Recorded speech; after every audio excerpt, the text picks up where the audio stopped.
Muy buenas tardes. Hoy abrimos el último tema de la decimosexta edición de la Feria Nacional de Educación Financiera, organizada por la Cámara de Bancos e Instituciones Financieras de Costa Rica. Crédito responsable.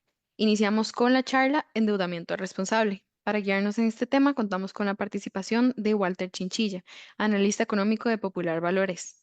Walter es económico y MBA con 32 años de experiencia en el mercado bursátil. Le damos la más cordial bienvenida y agradecemos que nos acompañe esta tarde. Si les surge alguna consulta, mientras escuchan, pueden dejarla en los comentarios y la abordaremos al final. Adelante, Walter.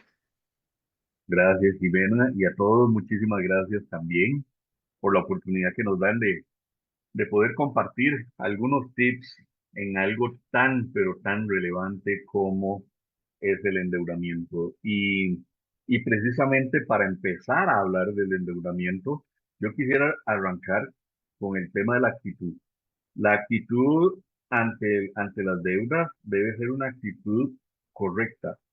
No satanicemos el crédito, no satanicemos el endeudamiento, no satanicemos los préstamos, porque el problema no es el préstamo, el problema no es el crédito, el problema es qué vayamos a hacer nosotros con el préstamo. Por eso la actitud correcta ante las deudas empieza precisamente con el propósito y la planificación de ellas. ¿Para qué me voy a endeudar? Ahora yo les voy a dar algunas opiniones con respecto al propósito. Pero el tema de la planificación es muy relevante. Si yo no sé para qué quiero endeudarme, no puedo hacer planes correctamente. Debo planificar, debo planificar acertadamente el proceso de endeudamiento, porque seamos honestos, hay cosas que la gran mayoría de nosotros no podríamos comprar si no es con una deuda. Así que si vamos a comprarnos algo con una deuda o vamos a adquirir un servicio con una deuda, mejor establezcamos un plan acertado antes de asumir esas deudas. Por ejemplo, ¿cuánto se puede pagar? Y yo debo tener muy claro el tema de mi presupuesto. En charlas anteriores posiblemente han tocado algo con respecto al presupuesto, pero yo quiero por lo menos hacer esta observación. Un presupuesto bien estructurado se divide en temas esenciales y temas que no son esenciales. Y los temas esenciales son los temas que son vitales para mi nivel de vida, para mi calidad de vida. Los que no son esenciales no son fundamentales para la calidad de mi vida. Entonces, el, el asunto de una deuda pasa precisamente por saber cuánto se puede pagar, cuánto estoy dedicando a las partes esenciales de mi presupuesto, porque si no asumo correctamente el pago de mi deuda, podría ser que empiece a fallar con alguno de los pagos que son realmente esenciales en mi presupuesto. Por otro lado, también entendamos que el crédito no es una extensión del ingreso. En esta semana van a tener algunas exposiciones relacionadas con las tarjetas de crédito, entonces yo no voy a entrar en detalle con respecto a esa clase de endeudamiento, pero sí debemos tener claro que forman parte del paquete de endeudamiento al que podemos acceder. Y, y debemos tener muy claro que ni una tarjeta de crédito ni un préstamo bancario son extensión del ingreso. Son cosas que si vamos a utilizar, debemos utilizarlas correctamente, con una actitud apropiada antes de recurrir al uso de esos créditos. Y también, y fundamental, un endeudamiento responsable pasa por entender los términos antes de firmar. En un crédito bancario o en un crédito ante un intermediario financiero, un crédito que no es tarjeta, sino que es un préstamo más formal donde la garantía es hipotecaria, donde la garantía es prendaria, además de la garantía fiduciaria, debemos tener muy claros los términos antes de firmar. En el proceso en el que nosotros nos enrolamos cuando queremos hacer un préstamo, Debemos preguntarle a nuestro ejecutivo, al ejecutivo que nos está atendiendo con toda la confianza, que es cómo se come, hasta que lo podamos entender. Si hay algo que no entendemos, no firmemos. Debemos aprender. Tal vez tengamos que aprender algunos conceptos que no manejamos en la vida cotidiana, porque esa es la realidad. Pero tenemos que entenderlos porque, por favor, al firmar estamos comprometiendo nuestro ingreso. Y vaya que nuestro ingreso cuesta mucho conseguirlo. Entonces, mejor entendamos bien. Mucha gente habla de la letra a menudo de los contratos. Leamos el contrato completo. Leamos cada línea. Subrayemos y preguntemos qué significa eso antes de firmar. Parte del endeudamiento responsable es entender lo que estamos haciendo. Y lo que estamos haciendo no es simplemente pedir plata prestada que después vamos a pagar. No, en ese término de pedir plata prestada hay muchas implicaciones y parte de la responsabilidad de uno es entender qué es lo que está firmando.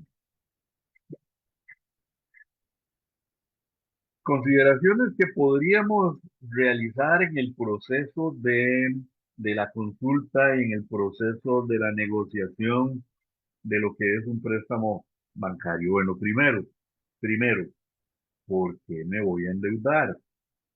Y, y en esto quiero ser muy claro, al final cada uno toma su decisión, cada uno asumirá su decisión y definirá si una razón es lo suficientemente buena o no para endeudarse. Pero yo le diría que el principio general para endeudarse es mejorar el nivel de vida. Pues ahí estamos hablando de endeudarse para educarse, endeudarse para una vivienda, endeudarse para un negocio propio. Todo lo que permita que mi nivel de vida mejore de una forma permanente. Por supuesto que estudiar es fundamental y muchas personas no pueden pagar, no pueden pagar de contado a veces sus cuatrimestres. Ahí les cuento mi experiencia. Yo estudié una buena parte de mi carrera firmando letras de cambio. No había un préstamo de por medio, no había una erogación de dinero, pero sí tenía que asumir un compromiso de pagar, de hacer en tres pagos. Y eso es una forma de endeudarse. Pero lo hacía para estudiar. Obviamente que la vivienda es fundamental y difícilmente vamos a poder comprar una casa o un apartamento de contado.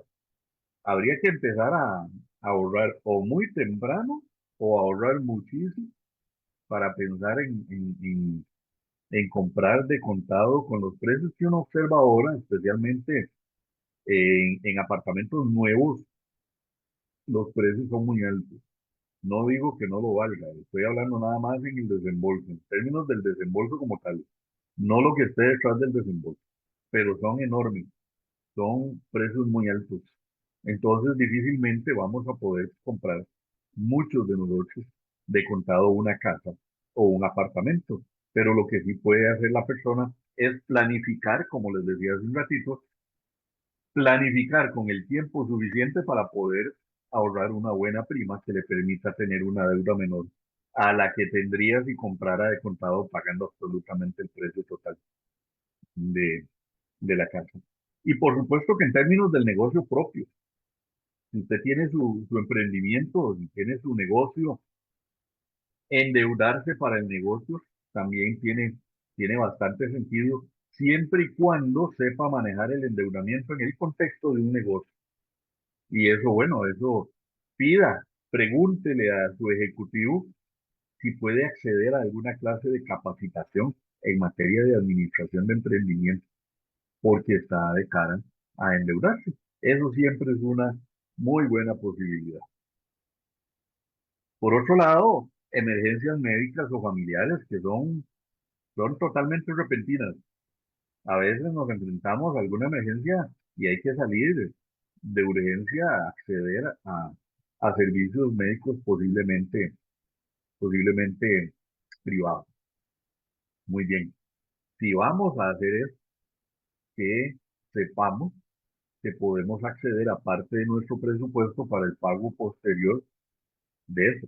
Y ahí estoy hablando tal vez del ejemplo más extremo, que son emergencias médicas, pero hay emergencias familiares que no necesariamente son emergencias médicas, pero que también podría ser que impliquen en alguna forma el tener que endeudarse. Y también, y algo que es muy común en nuestros días, es consolidar deuda. Cuando de repente nos encontramos que le debemos a una entidad, le debemos a otra entidad, nos descontrolamos con la tarjeta de crédito, entonces tenemos tres o cuatro deudas y nos están drenando el ingreso. Bueno, una forma muy responsable de manejar estas deudas es precisamente buscando una entidad que nos diga, le compro todas sus deudas, le compro sus deudas, le cobro una tasa más baja que la que usted está pagando y ya con eso mejora su flujo de caja. Y si además la entidad le dice a usted que además de reducirle la tasa, le amplía el plazo, pues con muchísima más razón va a mejorarle el flujo de caja. Eso sí, si estamos hablando de endeudamiento responsable, es porque vamos a consolidar deudas, pero no es para volver a asumir deudas. Deudas que tal vez no se adquirieron muy responsablemente. ¿Qué quiero decir con esto? Que si usted se descontroló con su tarjeta de crédito y asume una deuda para consolidar esa deuda de su tarjeta de crédito, no es para que vuelva a usar la tarjeta de crédito. Ya ahí no sería un endeudamiento responsable, sería un endeudamiento que le da un poco de oxígeno por unos días hasta que usted vuelva a empezar a usar su tarjeta de crédito de forma irresponsable. Insisto, no voy a entrar mucho en este detalle porque hay más charlas posteriores al respecto y les sugiero que las vean.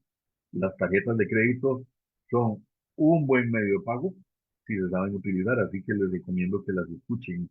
Pero entonces, ¿por qué endeudarse? Bueno, para consolidar deudas que me permitan mejorar mi flujo de caja. Otra pregunta que me hacen con muchísima frecuencia en las charlas que yo le doy a los clientes ocasionalmente es en qué moneda endeudar. Y posiblemente ya usted que me está escuchando, posiblemente ya está diciendo en dólares. Hay que endeudarse en dólares porque la cuota en dólares es más baja que el equivalente en colones. Bueno, eso es cierto, pero es más cierto que en lo primero que hay que pensar es en qué moneda está el salario. ¿En qué moneda está el salario?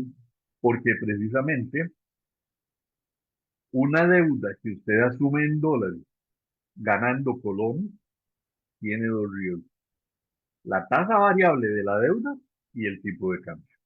Hoy en día el tipo de cambio está muy bajo, y se ha hablado mucho de eso en la prensa, ustedes lo pueden ver en los periódicos, lo pueden escuchar en los noticieros, el tipo de cambio está muy bajo, pero nada, absolutamente nada, ni nadie le puede garantizar que el tipo de cambio vaya a seguir siendo bajo toda la vida. Tendría que haber, y aquí me voy a meter un poquito en el terreno de la profesión, tendría que haber un cambio en el Banco Central de la política cambiaria, permítanme redundar, que le diga a usted que el tipo de cambio se va a quedar ahí. Pero no es algo que esté cerca, ni siquiera se ha mencionado. El régimen cambiario actual permite que el tipo de cambio esté abajo, pero permite que también suba por razones de mercado. Entonces, una deuda en dólares, si usted tiene una deuda en dólares, pero lo que gana es colones, permítame casi que asegurarle que le van a cobrar una tasa variable. Y además de la tasa variable, el tipo de cambio, permítame redundar de nuevo, cambia todos los días. Así que cualquier día puede empezar a subir y conforme vaya subiendo se le va a ir encareciendo esa, esa cuota en dólares que tiene que pagar mensualmente. Mientras que si usted gana en colones y se endeuda en colones, solamente tiene un riesgo, que es la tasa variable. Hoy en día se, se están emitiendo Se están emitiendo créditos amarrados a la tasa básica pasiva, que es algo que sucede desde hace muchos años, pero también hay entidades que lo están haciendo con la tasa de referencia interbancaria, que esencialmente es como una tasa básica pasiva, pero tiene algunas pequeñas diferencias en su metodología. Pero al fin y al cabo, para efectos de un crédito es lo mismo, es una tasa variable. La tasa de referencia interbancaria o TRI, la TRI, todas las semanas se actualiza, ustedes la pueden ver en la página web de la Cámara de Bancos y todas las semanas es distinta. En alguna dirección cambia un poquitito. Entonces, si usted asume una deuda con tasa básica o con TRI, el único riesgo que usted está asumiendo es la tasa variable, pero ya no tiene un tipo de cambio del que preocuparse.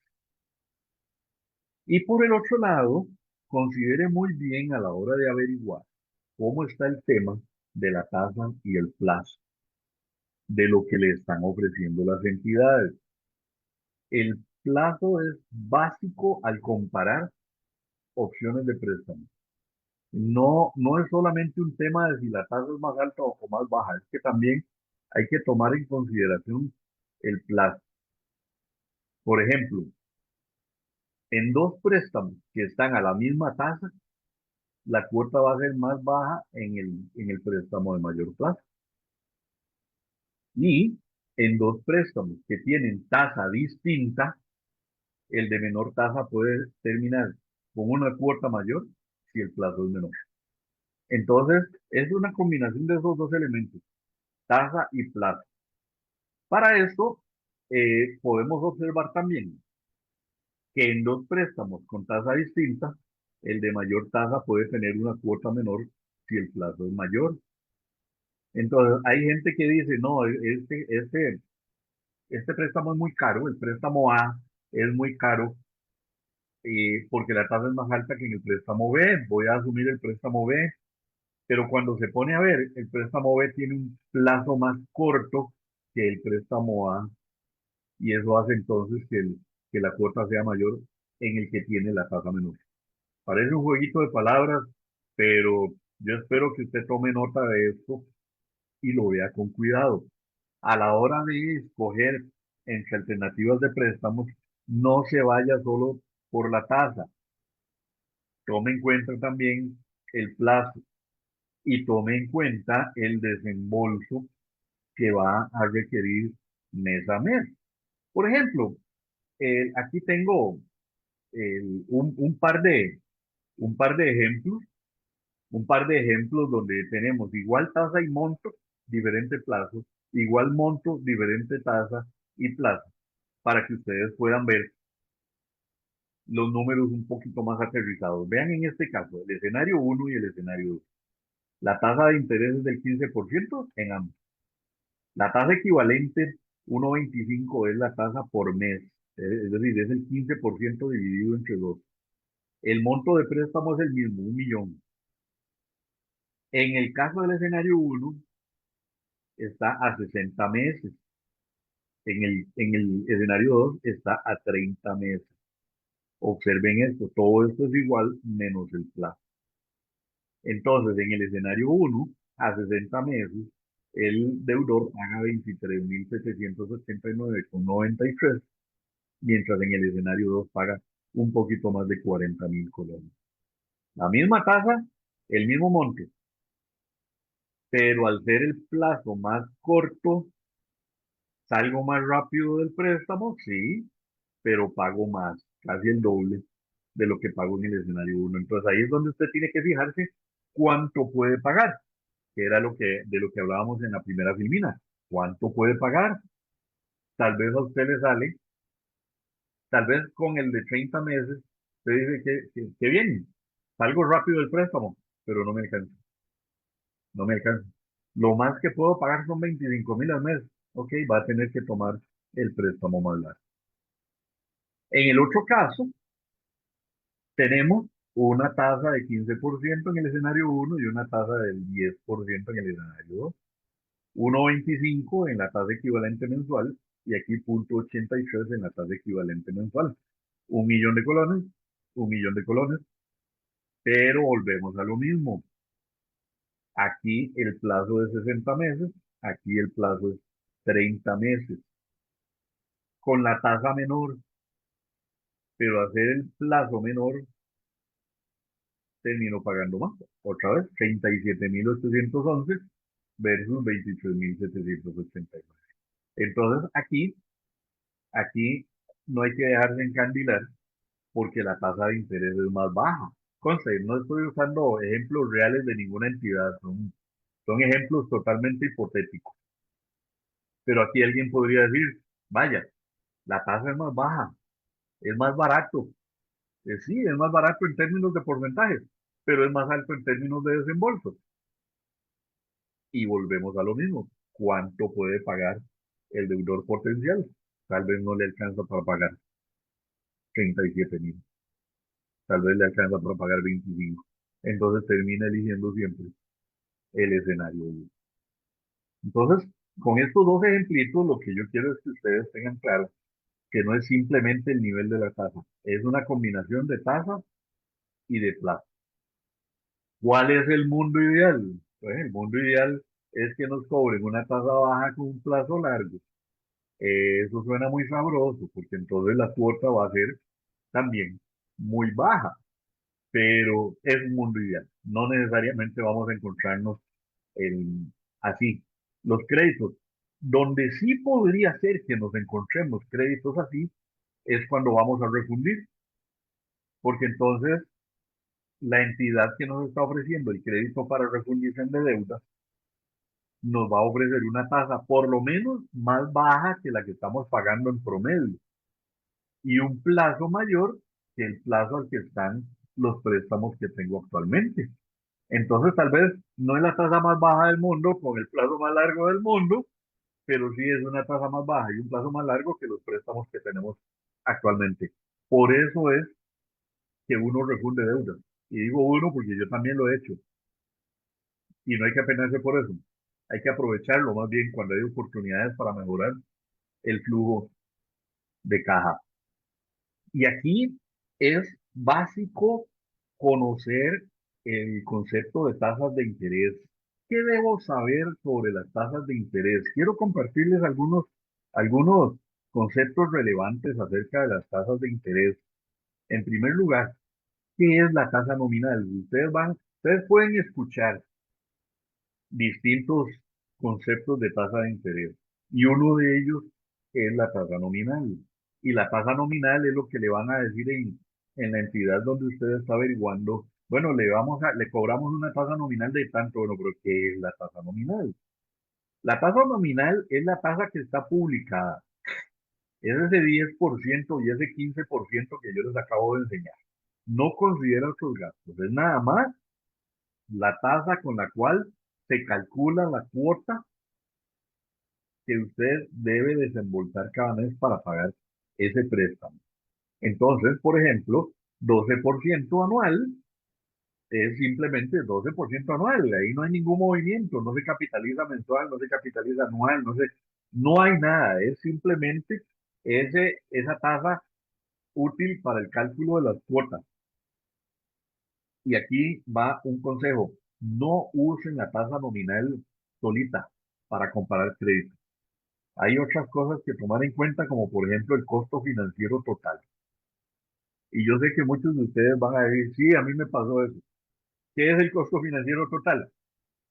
Es cuando usted se da cuenta que además de la tasa, hay comisiones, hay seguros, hay gastos legales, hay avalúo, y todo eso hay que pagarlo. Y eso tiene que pagarlo el deudor, no lo va a pagar la entidad financiera. Y de último pongo entre signos de pregunta más rebajo de la primera cuota. Hay entidades financieras que cuando desembolsan el préstamo, de una vez rebajan el primer mes. Y eso no lo pregunta la persona, no lo pregunta el deudor y cuando se da cuenta, le llega menos de lo que estaba esperando.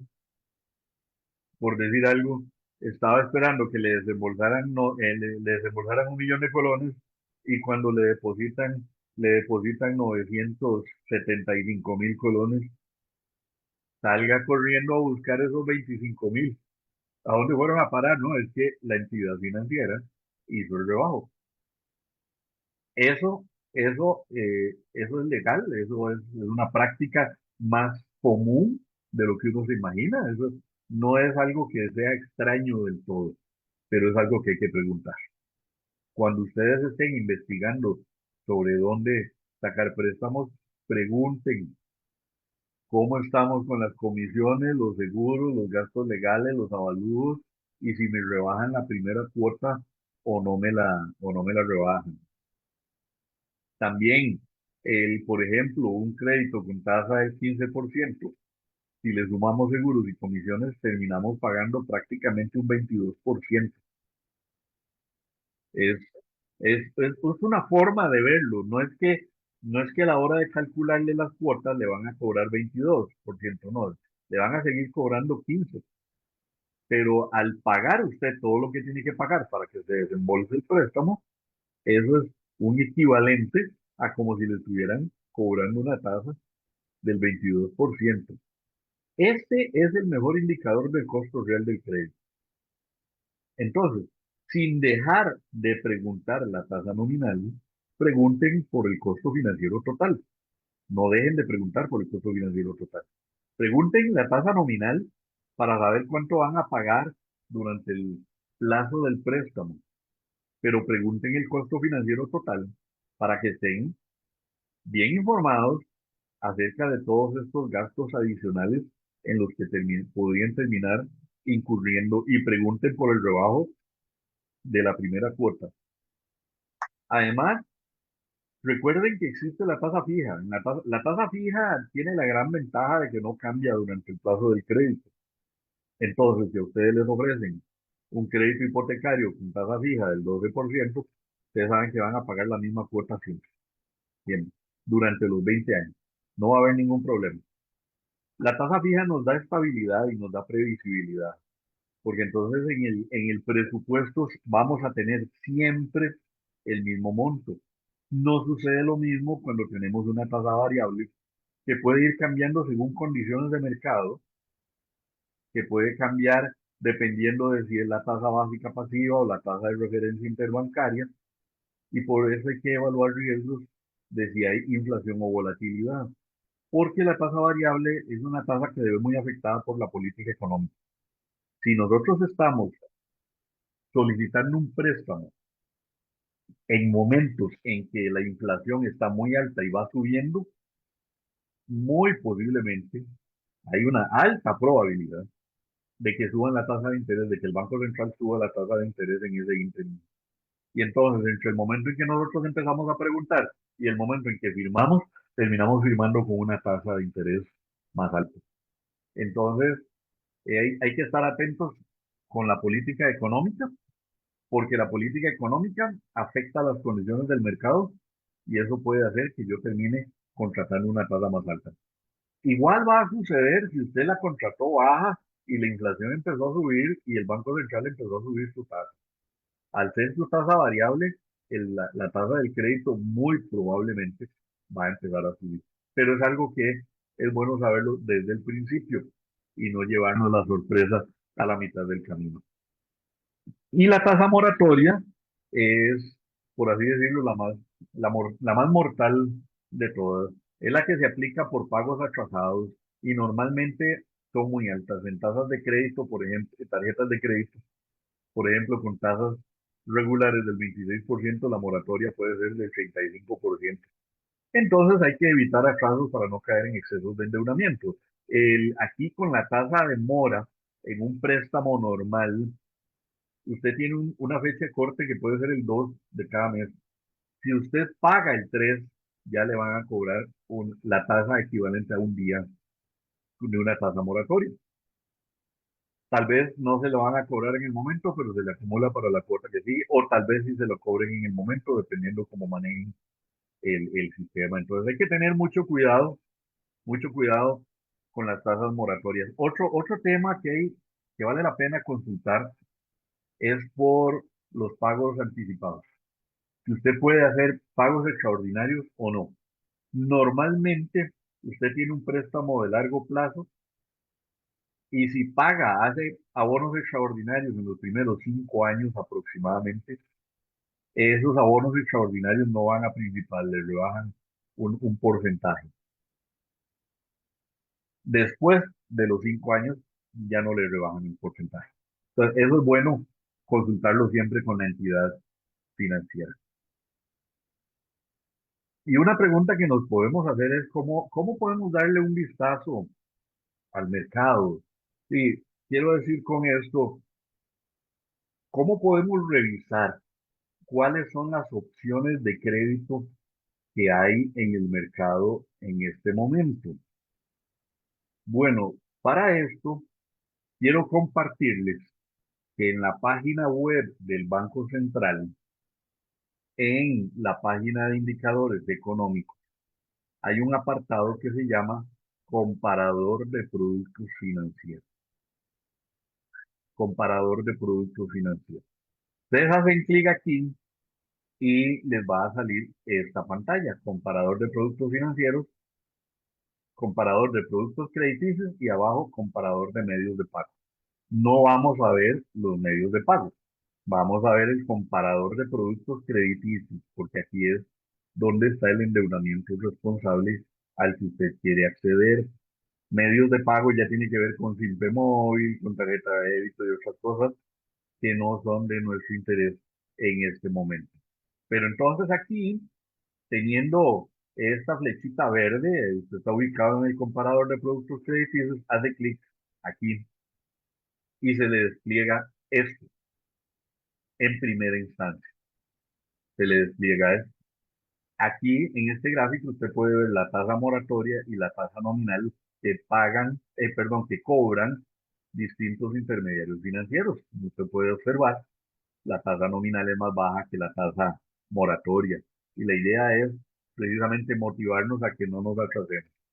En la parte de abajo de este gráfico viene el nombre de un intermediario financiero que obviamente preferí esconderlo porque no nos interesa hablar de ningún intermediario financiero en particular, pero sí es de interés que ustedes conozcan que existe esta herramienta que tiene todos estos filtros, esto para los que manejan la administración de datos, esto es un Power BI que el Banco Central en conjunto con el Ministerio de Economía, Industria y Comercio tienen público en su página web. Aquí en clasificación, si ustedes hacen clic sobre la flechita, les sale todo esto. Entonces, ustedes hacen clic en el rubro de préstamo que ustedes andan buscando.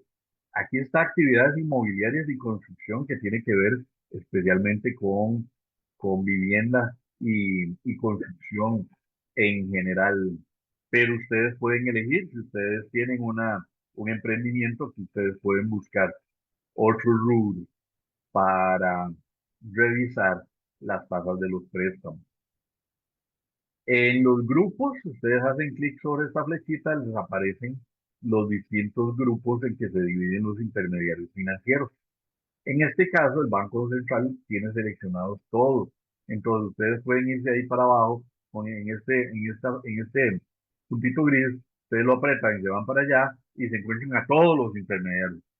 Pero si a usted le interesa nada más averiguar por los bancos privados, nada más deja marcado eso. O los bancos públicos, nada más deja, o anda buscando en las financieras, o anda buscando en las mutuales, porque lo que le interesa específicamente es Vivienda, ok. Solo marca eso y aquí le aparecen las tasas de las mutuales. En oferente aparece el nombre de las entidades financieras. Entonces aquí usted puede ver la entidad financiera, una entidad financiera o todas las entidades financieras. Luego en producto usted se puede encontrar distintas categorías de préstamos. Hay préstamos de toda clase, ahí se los puede encontrar. Y en moneda, pues evidentemente en moneda ahí no le marqué nada porque moneda es o escoge colones o escoge dólares. En el rango de tasa nominal, con esta línea de la derecha, usted lo corre y entonces puede elegir desde 0% hasta 30% o desde 0% hasta 15%, o puede mover esta línea izquierda y decir, quiero buscar préstamos entre el 15 y el 25%, y entonces le van a aparecer solamente las entidades que cobran entre 15 y 25%. Y aquí usted hace clic en cada uno de esos tres y se va a encontrar una serie de información adicional, pero ya cuando usted pasa ahí, posiblemente ya ha podido elegir, voy a ir a tal banco y a tal financiera y a tal mutual, porque según los datos cobran esto y esto y esto. Esto, les voy a ser honesto, no sé cada cuánto se actualiza, pero es un buen punto de partida para que usted empiece su investigación. Y ya una vez que encuentre la entidad que sea que le cobra menos o que le da el plazo mayor o etcétera, etcétera, en las condiciones, cada uno de sus créditos, ya usted puede recurrir a comunicarse con ellos más directamente y ya lleva bastante información adelantada. Bueno, de mi parte, es lo que tenía para compartirles. Muchísimas gracias por su paciencia y por su atención. Quisiera saber, Jimena, si hay alguna pregunta De momento pendiente. no hay consultas, entonces no nos queda más que agradecerle por esta exposición tan valiosa, así como a todas las personas que nos acompañaron esta tarde. Les recordamos que si quieren ampliar sus conocimientos financieros o profundizar en un tema en particular, en la página web de la Cámara de Bancos tenemos gran variedad de herramientas puestas a su disposición por las diversas entidades, incluyendo consejos, videos, cursos, podcasts, libros y más. La feria continúa durante esta semana con más charlas. Regresamos hoy a las 4 de la tarde. Les invitamos a seguir atentos a nuestras redes sociales para que no se pierdan ninguna de las próximas actividades. Muchas gracias por su compañía y los esperamos en la siguiente transmisión. Hasta luego, que Dios les bendiga.